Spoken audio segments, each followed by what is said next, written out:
Perkenalkan, nama saya Norintia Wafo, mahasiswa sarjana terapan keperawatan semester 7.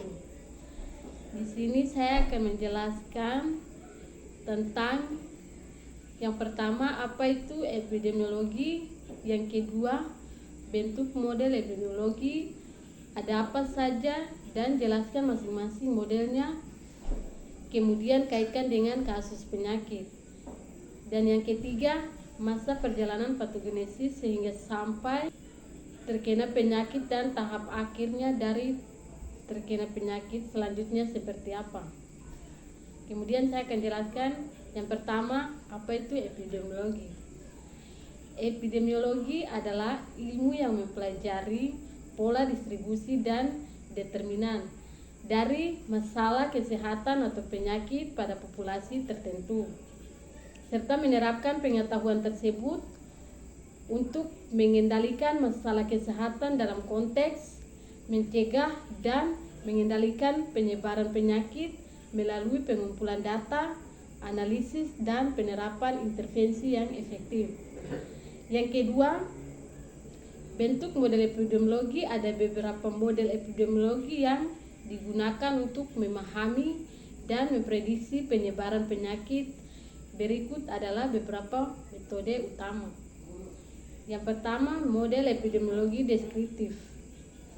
Model ini berfokus pada apa, siapa, di mana, dan kapan terjadinya penyakit. Data dikumpulkan berdasarkan karakteristik orang, tempat, dan waktu. Contohnya, menyelidiki awal terhadap wabah COVID-19 di Wuhan menggunakan pendekatan deskriptif untuk mengidentifikasi siapa yang terkena, lokasi kejadian, dan waktu infeksi terjadi. Yang kedua, model epidemiologi analitik. Model ini digunakan untuk menemukan mengapa dan bagaimana penyakit terjadi. Model ini mengidentifikasi faktor risiko dan hubungan sebab akibat melalui studi cohort, studi kasus kontrol, dan studi eksperimental. Contohnya, penelitian yang menemukan hubungan antara kebiasaan merokok dan risiko kanker paru-paru. Yang ketiga, model epidemiologi eksperimental. Dalam model ini, peneliti melakukan intervensi langsung, misalnya melalui uji coba lapangan atau uji klinis. Contoh, uji klinis vaksin COVID-19 untuk mengevaluasi aktivitas dan keamanannya sebelum didistribusikan ke masyarakat luas. Yang berikutnya, model epidemiologi matematika. Model matematika menggunakan persamaan matematika dan simulasi komputer untuk memprediksi penyebaran penyakit.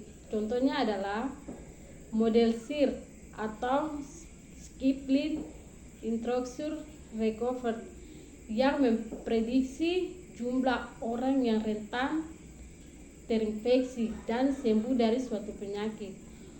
Model ini digunakan untuk memperkirakan penyebaran penyakit menular seperti flu, demam berdarah, atau COVID-19. Nah, yang ketiga, masa perjalanan atau riwayat penyakit atau natural history of disease. Masa perjalanan penyakit dibagi menjadi dua, yaitu fase utama, yaitu fase prepatogenesis dan patogenesis. Berikut ini adalah penjelasan tiap fasenya. Yang pertama, fase prepatogenesis. Pada fase ini penyakit belum masuk ke tubuh manusia. Faktor risiko sudah ada tetapi tubuh belum terinfeksi. Contoh, seseorang yang tinggal di daerah endemis malaria dan sering digigit nyamuk Anopheles. Yang kedua, fase